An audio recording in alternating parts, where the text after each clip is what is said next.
Hi, I'm Karen WOROBEC. I'm the Director of Strategic Planning and Business Intelligence for RQHR, and I'm here at the corporate wall at RGH, and this shows the accountability mechanism for our strategic plan as well as our one-year business plan. SLT monitors these and reports out on these. In addition to the accountability mechanism for these plans, we also have walls and measures that show the accountability for the entire region, including the Board of Directors. And these, of course, line up to the provincial leadership team and their provincial plan that they monitor and report out quarterly as well. So here at the strategic side of the wall, we line up our multi-year plans for RQHR with the provincial plan and the provincial outcomes. There's 9 provincial outcomes. They're all multi-year, and they fall under the 4 betters. SLT reports out on the outcome measures, and they report on those quarterly at the RQHR quarterly wall walks. The multi-year plans each have a VP lead that is accountable for the activities that fall under the plans. These cascade down to the units and are at various phases of development. In addition to the provincial plan and the outcomes that we report on for those, we also have RQHR priorities that were picked as part of our strategic plan. So the RQHR strategic plan is comprised of plans that will help us achieve the provincial outcomes, but we also have a number of RQHR picks as well. One of those, I'll point out, is patient and family-centered care, and we also have patient safety, stop the line, which MARLENE SMADU, the VP responsible for these 2 plans, will be speaking about later. In addition to those, we also have the Great Workplace Strategy, physician engagement, and academic and research plans. These are all multi-year, so we won't see the progress as quick as we will some of our one-year plans.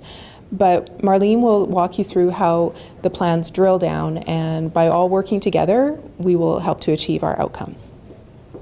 I'm Marlene SMADU, Vice President of Quality and Transformation for Regina Qu'Appelle Health Region. One of the initiatives that I report on at our corporate senior leadership team wall is hand hygiene. Hand hygiene is a particular initiative coming out of our patient and family-centered care strategy, which Karen has already spoken about in terms of our overarching goals. As we focus on quality and safety for all of our patients, residents, clients, and their families, hand hygiene is a very fundamental concept. Well, I think hand washing is very important. We live in a group setting. There's lots of people around, and it's very easy to transmit diseases amongst each other.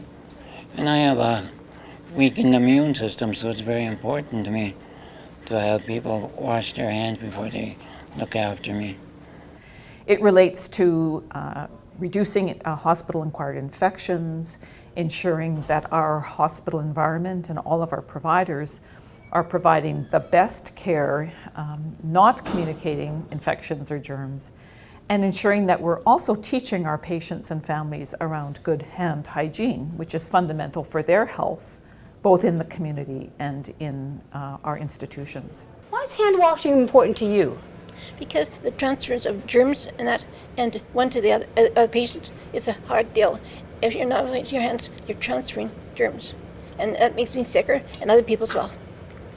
And so how would you feel if you were a resident and a staff member came into a room and they forgot to wash their hands, or indeed if they washed their hands not the right way?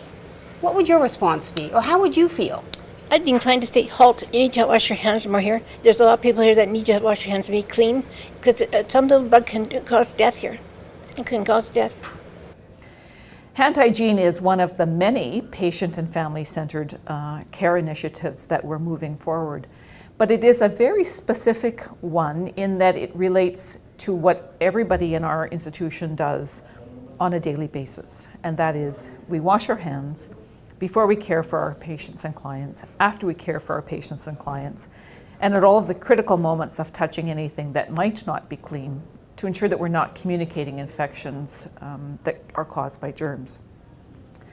So we have a number of approaches that we use related to hand hygiene as a region-wide strategy.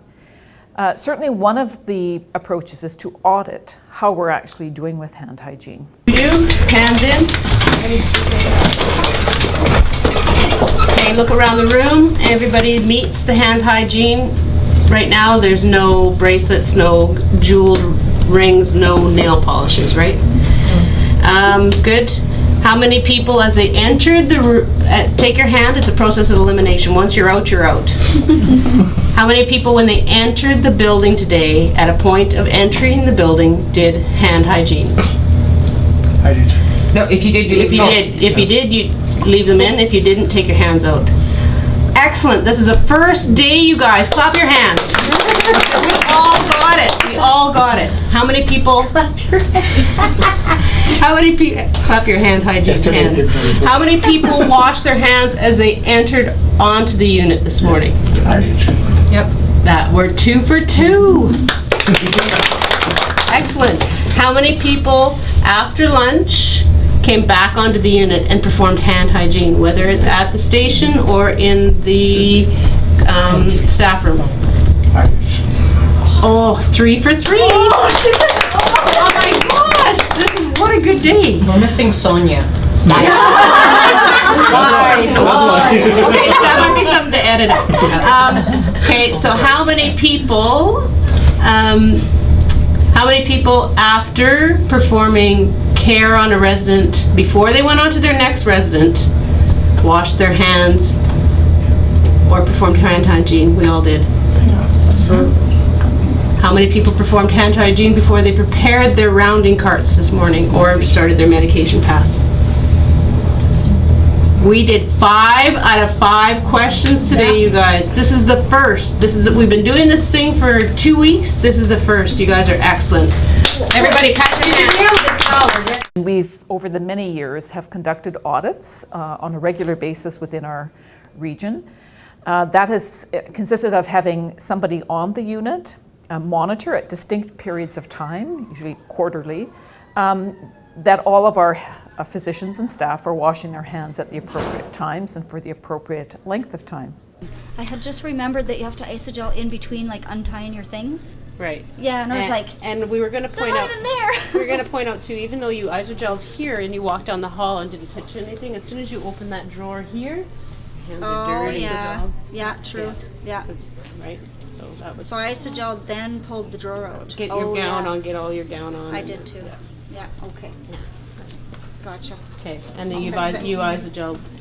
Just as I came out of the room. So now I isogel before I go back in again, right? Yeah. Okay. So is there isogel right here? Yeah, there's some right here. Yeah, on the wall there. So then you isogel again, and then the gloves, right? Yeah. Okay. And there's always gloves in the room. to get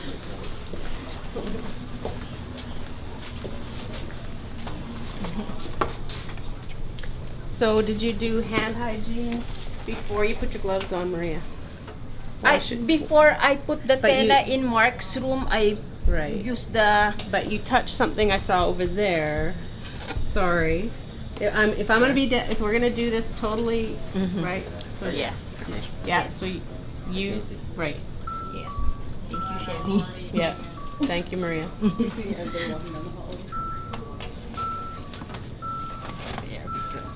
And like you pretty well have to get it to dry or your gloves are not gonna get on there. I know that. But yes. It's kind of that same concept as we said when you come in from outside and then you touch the elevator door. Anytime you touch something, your hands are in theory dirty again. And we gotta start over again. Everything. We're doing it to protect Oh. the resident and for you guys Oh. and your coworkers. Yeah, that's the problem when your hands are wet, and we see that as a problem. Oh, yeah. What we found with our planned audits, though, is that often the results are artificially high. And so we've now moved into a strategy where we have our managers on a daily basis doing audits of their staff in relationship to hand hygiene and having discussions with their staff around what might be a barrier if they're not washing their hands, or what might be facilitator to make it easier for them, maybe the location of the hand gel, it may be the location of sinks, or other kinds of factors that we could actually change to make doing good hand hygiene easier to do. We are doing daily audits for our hand hygiene.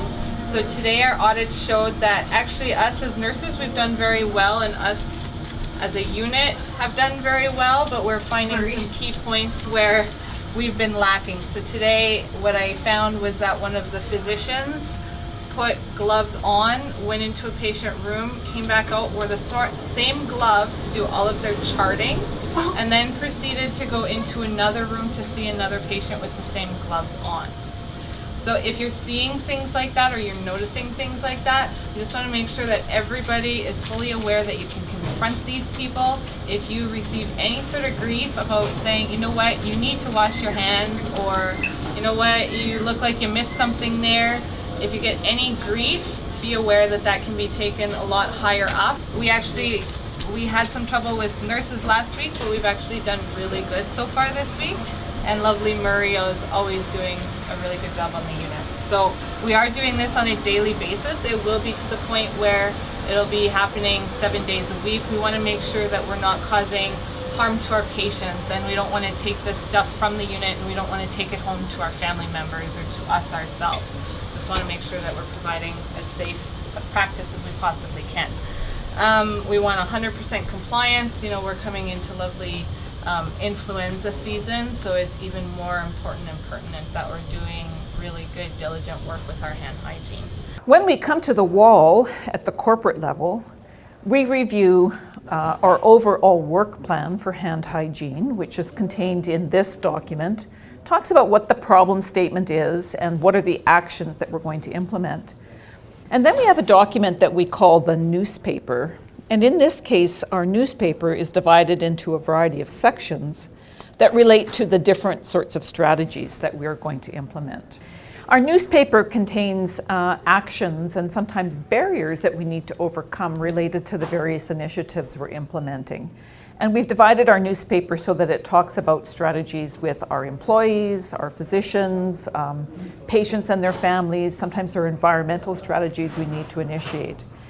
And the purpose of the wall discussion is for me to seek assistance from other vice presidents, members of the senior leadership team, other staff and physicians who are here, but also to make sure we have a cohesive approach and a sort of an integrated approach to what we're doing in terms of advancing hand hygiene rates.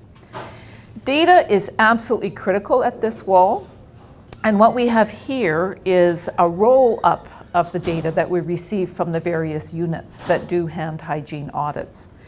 The color coding is pretty specific. Those that are green indicate that they're at the rate that we would like them to be for hand hygiene.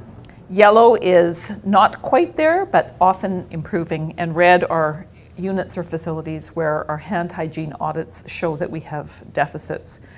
So we want to be data-driven. We want to encourage people to look at this data as a way of determining where they are in their own progress on their units in terms of hand hygiene.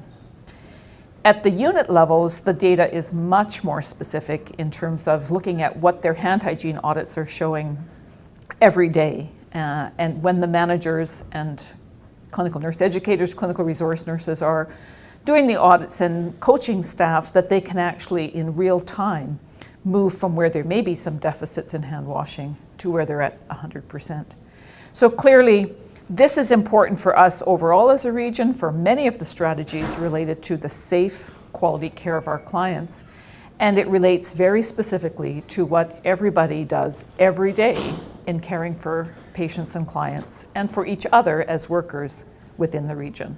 Well, Penny, as I said before, her health is very compromised, so she depends on everybody in the healthcare system to look after her with her feeding and her personal care. And they always tell us that hand hygiene is the one most important thing that we can do in order to prevent the spread of germs and bacteria. So, very important stuff. You think it's that hard? I don't think it's that hard. We do it all the time, so I think it's just a necessary thing. And Penny can't ask anyone to go and wash their hands. They have to take it upon themselves. It's their responsibility when they come into her room to look after themselves properly before they give her any types of care. It's really important. That must make it really tough because Penny can't ask. Nope, she sure can't. We're So really relying on our team members to do the right thing. that is correct.